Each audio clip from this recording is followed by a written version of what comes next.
మీర్ జాఫర్ నవాబుగా బెంగాల్‌ను పరిపాలిస్తున్న రోజులవి. ఒకసారి ఆయన తన సామంత రాజైన కృష్ణచంద్రుడికి 2 చిక్కు సమస్యలిచ్చి, వాటికి సమాధానాలు చెప్పకపోతే రాజుగారి వేలాది పశువుల్ని తీసేసుకుంటానన్నాడు. ఇంతకు ఆ సమస్యలేంటంటే, భూమి పొడవు వెడల్పులెంత? ఆకాశంలో నక్షత్రాలెన్ని ఉన్నాయి?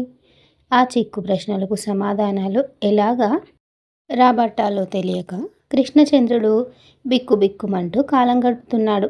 ఆ ప్రశ్నలకు సమాధానాలు చెప్పకపోతే తన పరువు పోతుందని కాదు మహారాజు బాధ. పశువులు ఆనాటి ఆర్థిక వ్యవస్థకు వెన్నెముక. వ్యవసాయం నాటి ప్రజల ప్రధాన జీవనాధారం కదా. మరి పశువులు లేకపోతే వ్యవసాయం ఉండదు. పైగా ప్రజలకు కావలసిన పాలు, పెరుగు కూడా కరువైపోతాయి. మహారాజును సమస్యల నుండి బయట పడవేసే గోపాల్ కూడా సమయానికి లేడు. పైగా ఇచ్చిన సమయం 10 రోజులే. ఇలాంటి పరిస్థితుల్లో ఒక రోజున కృష్ణచంద్రుడు దిగులుగా తమలపాకులు నములుతూ కూర్చొని ఉన్నాడు. ఎంత కాదనుకున్నా ఆ సమస్యలు బుర్రను తొలిచేస్తున్నాయి. సరిగ్గా అదే సమయానికి గోపాల్ మహారాజున్న చోటికి వచ్చాడు. మహారాజు ముఖం విచారంతో వాడిపోయి ఉంది. మహారాజా, తమరు అలాగ విచారంగా ఉన్నారేంటి? అన్నాడు గోపాల్. ఏమి చెప్పేది గోపాల్, ఈసారి నా పీక మీదికొచ్చిన సమస్యకు పరిష్కారం నువ్వు కూడా కనుక్కోలేవు.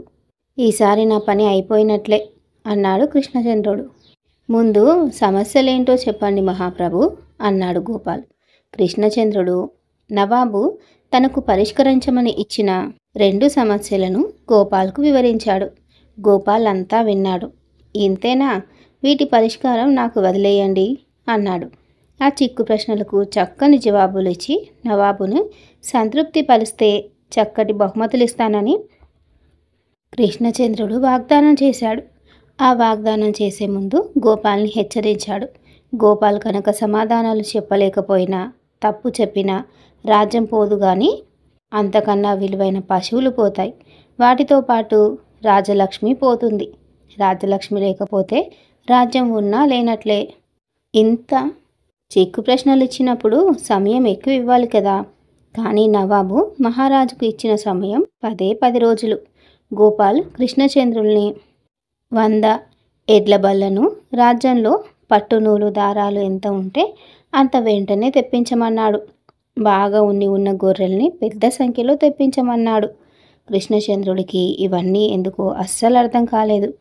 అయినా గోపాల్ ఒక్కడే తనను ఆ కష్టాల సుడిగుండం నుండి ఇవన్నీ ఎందుకో అసలు అర్థం కాలేదు.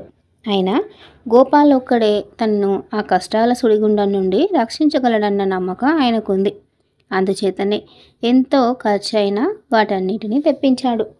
గోపాల్ పట్టు నూలు దారాలను ఆ 100 బళ్ళల్లో ఎత్తించాడు. వాటి వెనుక ఓ పెద్ద గొర్రెల మందనుంచాడు. అది పెద్ద ఊరేగింపు కింద ఉంది. ఆ ఊరేగింపుకు ముందు గోపాల్ ఉన్నాడు. వీటన్నింటినీ ముర్షిదాబాద్ తీసుకెళ్లాడు. ముర్షిదాబాద్ మీర్ జాఫర్ రాజధాని. గోపాల్ మీర్ జాఫర్ దగ్గరకు వెళ్ళి తాను కృష్ణనగరాన్ని ఏలుతున్న కృష్ణచంద్రుడి దగ్గర నుండి వచ్చానని, నవాబు అడిగిన ప్రశ్నలకు సరైన జవాబులతో వచ్చానని, ఏలినవారు బయటకు వస్తే చెబుతానని అన్నాడు. నవాబుకు ఆశ్చర్యం వేసింది. దాంతోపాటు ఆతృత కూడా పెరిగింది. ఆయన బయటకు వచ్చాడు. నవాబు ఆ ఎడ్ల బళ్లను, గొర్రెలను చూసి ఆశ్చర్యపోయాడు.